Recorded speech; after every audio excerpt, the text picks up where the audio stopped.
J. Fred Smith here, Continental Realty of Jackson. We are at 7923 Hare Avenue, and we're just heading in right now to take a look around at the inside of this recently remodeled home. This is an older home in a nicer, older neighborhood in central eastern Jacksonville, pretty close to Atlantic Boulevard. And we've already had a chance to look at what it looks like as we're pulling up to it, and we've walked around the outside. So now we're going to check out the inside a little bit, and then we'll see if there's anything interesting in here that or problems in here. Now, first off, I can say this house has been fully renovated. Quality of the renovation is yet to be determined, but we'll get there and we'll have a look. There are some things right away that I noticed, such as this ceiling in this corner has sagged down a little bit. Whether that is just from age or a buildup or what, I'm not sure. It's not soft, it's firm there. So I don't think it's an issue. It just has a funny look to it. Maybe there was a leak at one time, I don't know, but whatever it is, it seems to be corrected. The floors here are vinyl plank floors. These are not the top end vinyl plank floors, but they are waterproof, or they're supposed to be, and that's good news, especially on an off-grade property. The living room is a decent size. It's not huge, as you can see, but there is definitely enough room for your sofa and a couple of chairs and a little table. Room for the TV, if that's what you wanted here, where that little mirror is right now. There's some light that comes in through the one window here by the front door. And then, of course, you get some light scattering in from the area where they've got the dining table at right now. I'm not sure I would put the table there, but maybe I would. It kind of fits under the light, but it would have to be a smaller table, good for 2, 3, or 4 people, like you can see. Then there's 2 windows here in this little dining area that let in a decent amount of light, and the LED light does a good job of that too. The back door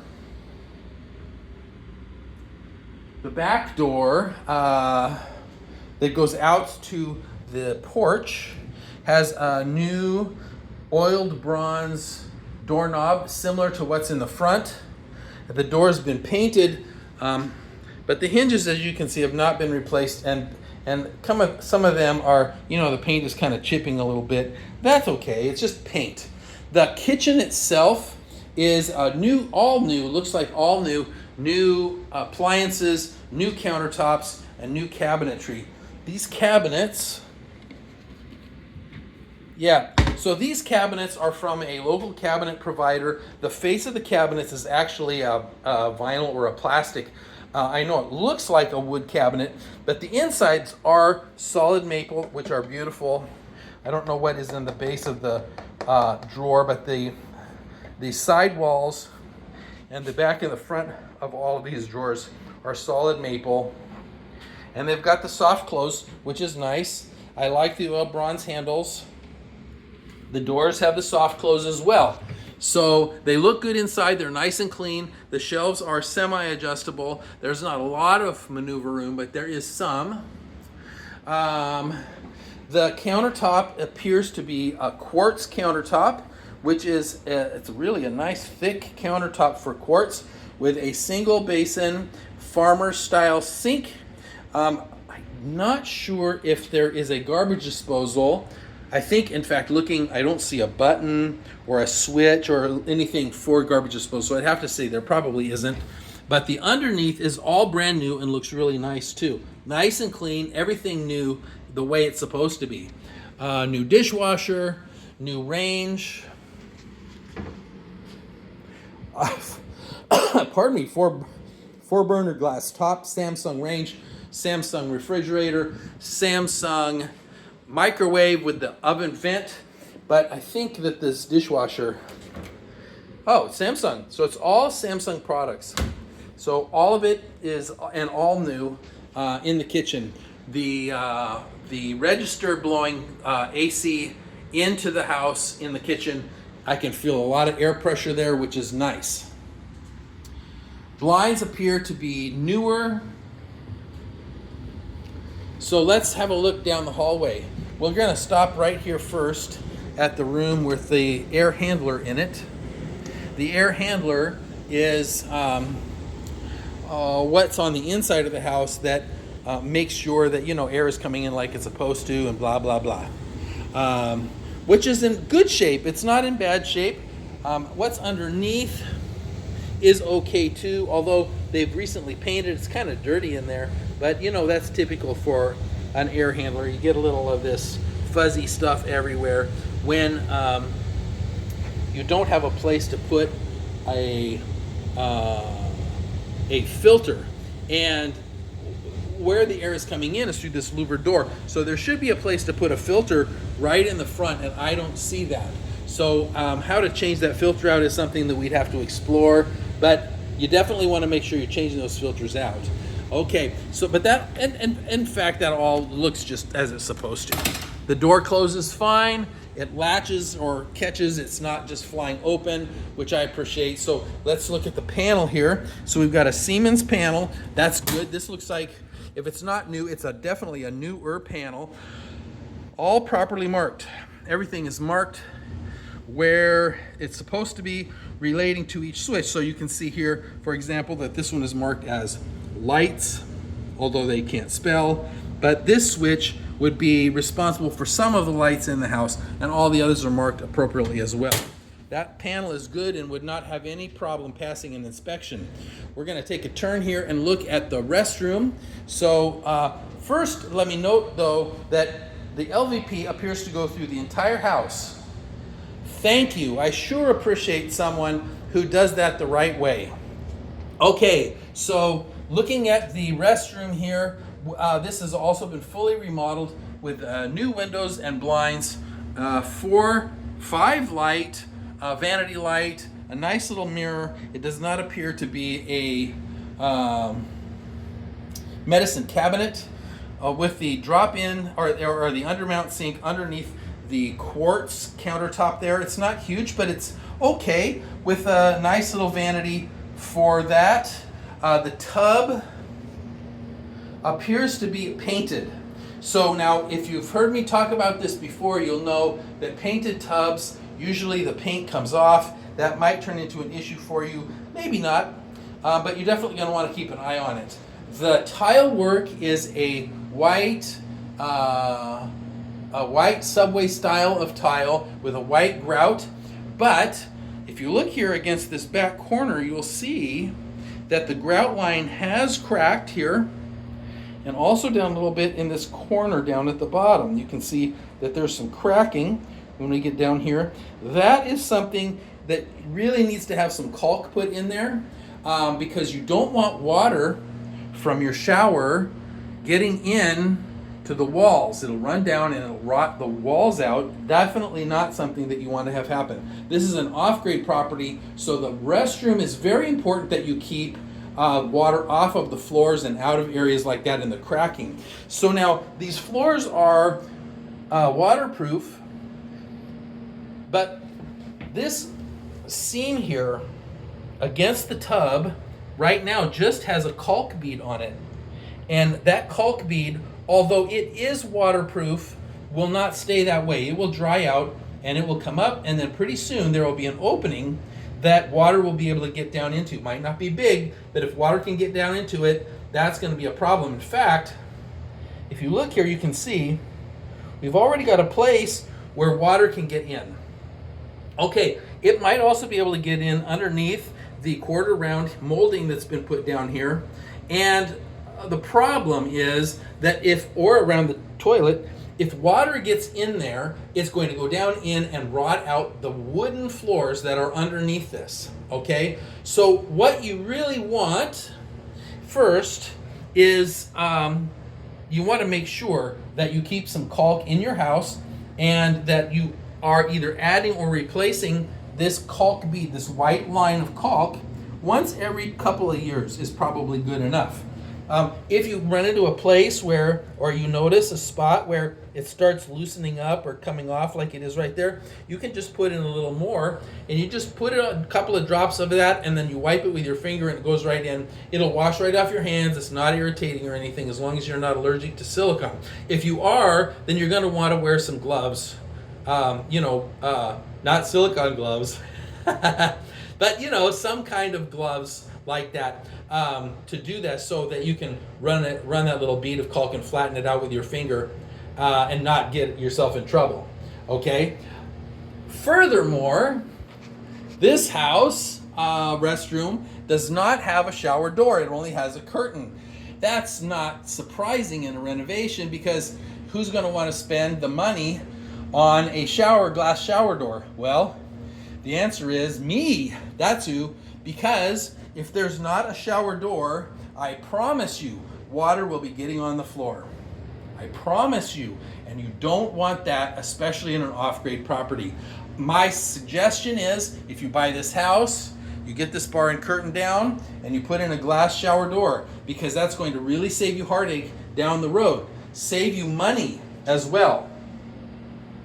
Okay, so otherwise, besides all of that, the bathroom remodel looks pretty good. I don't see anything that freaks me out too much. Now, I noticed some cracking over the door here that's been kind of filled in. I don't understand exactly what is going on with the cracking, and it's not necessarily a problem, but it is something that you're going to want to have an inspector look at. And you know what? If you buy this house, the inspector's going to come in and they're going to see it. I promise you, and they're going to be able to tell you what's going on. They will notice stuff like that, just like I do.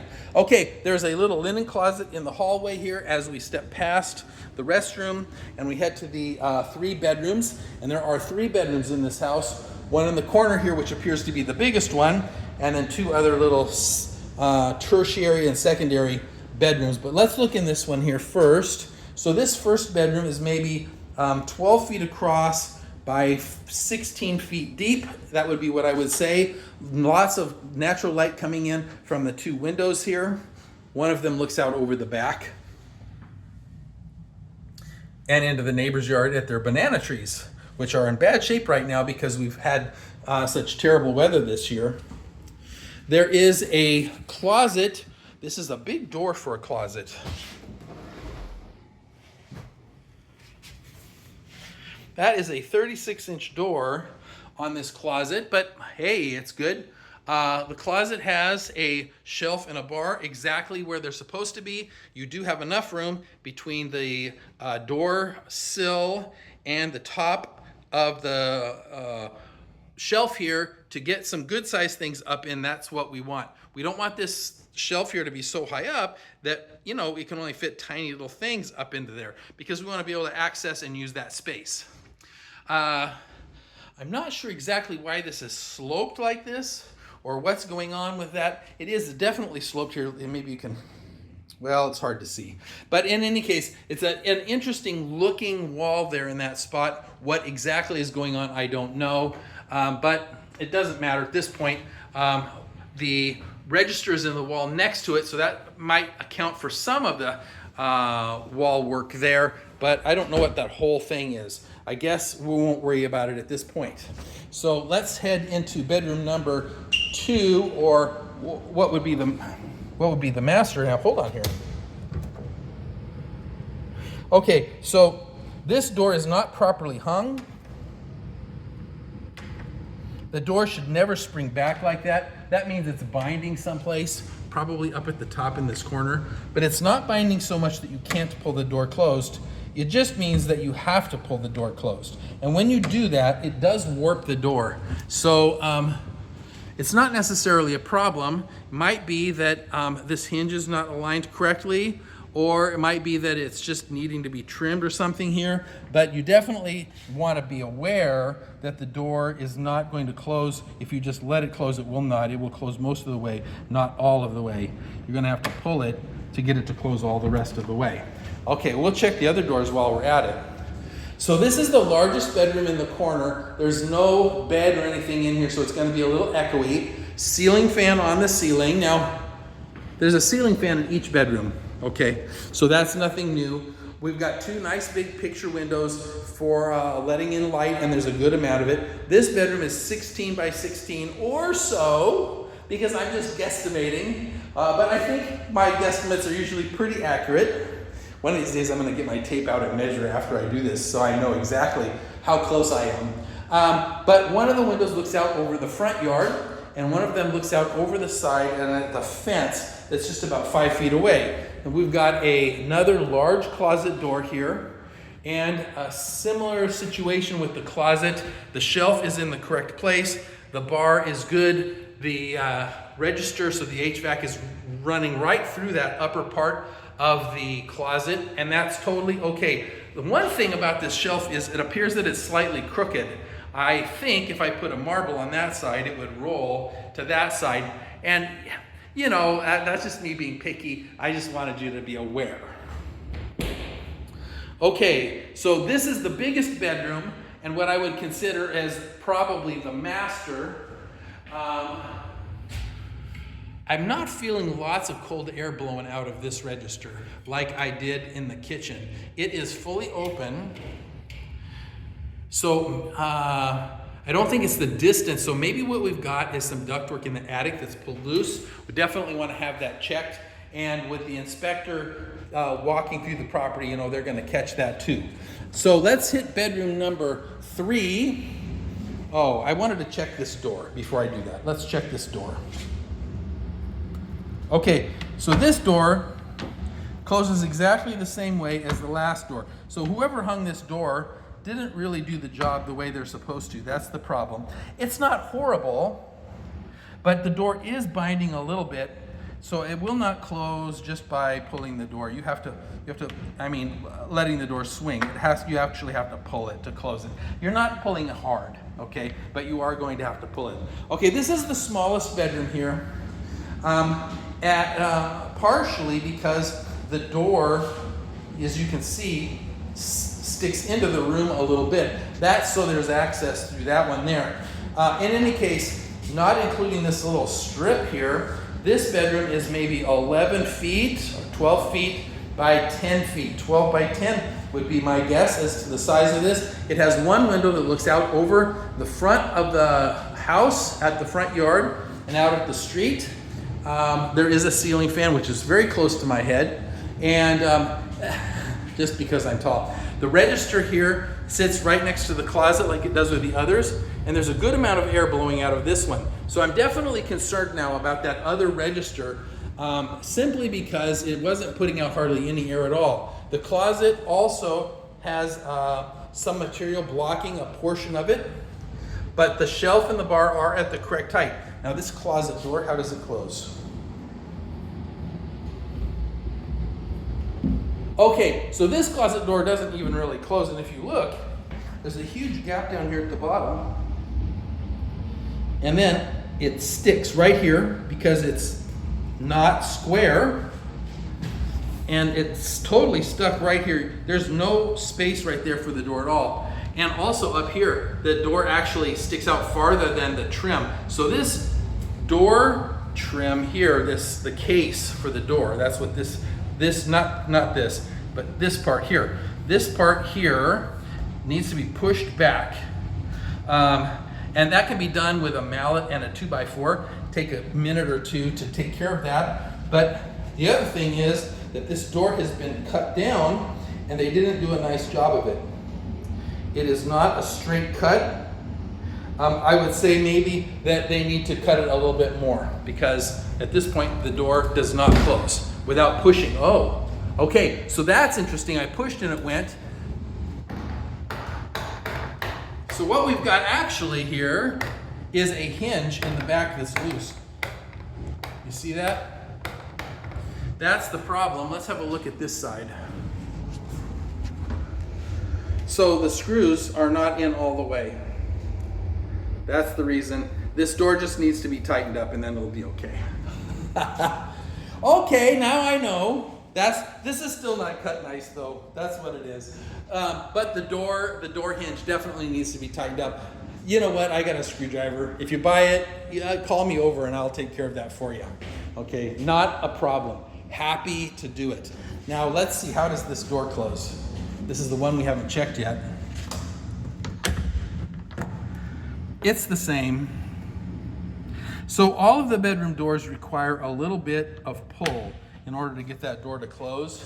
Maybe they did it like that on purpose. I don't know why they would. I don't like it, but maybe they did it on purpose. So I'll just leave it at that. I'm not going to worry about it. All right, so that's the whole house. We've seen all of it and all the important things. Anyway, I'm really curious now about what's going on out here.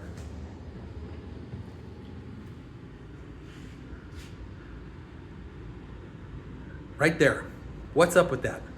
Also, the brickwork doesn't look very square there. I don't know what's going on with that either. But that's all part of the add-on. This whole archways and the little heads everywhere and the animals up at the top. Somebody did that work, put a lot of love and time into it, made that very interesting in the back.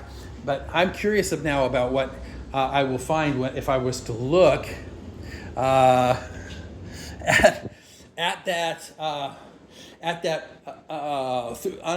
get those locks unlocked and look at that again, with all the locks off. So let's get a couple of lights here. So here's my thoughts. First off, this is an older home in an older neighborhood. So that is, you're going to have those kinds of things about the house. There's nothing that you can do about that. The age of the house or the condition as regards the age of the house. The renovation looks like it was done nicely.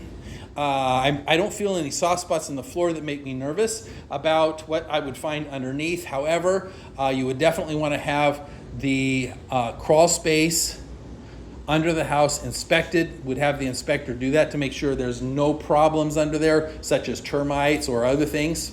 And this is the termite state. There's more termites here than there are people by quite a lot. They're ubiquitous. You definitely want to make sure when you buy a house like this, especially an off-grade property, that you sign up for a monthly termite treatment. That would be not something that they come out and spray, but they put down these special baits around your house and then they just change them out every month. That's all. For me, it cost me $32.50 to have that done. Around each of my houses, I have more than one house. So, it's going to be somewhere between $30 and $35 probably for you to have something done like that yourself around this house if you purchased it. The flow of the house is nice. It's not a huge house, but it's comfortable in size. The ceiling is coming up on 8 feet or close to 8 feet. It's a little lower than I like, but it's not bad. It's the ceiling height that you could expect to find in most homes this age. I like the floors. The fact that they've got one kind of floor through the whole house really makes me happy. I just hate it when I see 3 or 4 or 5 different kinds of floor in a house. I just hate it. I like the kitchen, the fact that they pulled out all the old cabinets. They put in new cabinets that are decent construction. And they put in new lights. They put in new countertops. Okay, it all looks good. Also, I really love that the back porch, that back patio with that custom feature. I don't know what it is about it, but it really has me enthralled. I really like that, okay?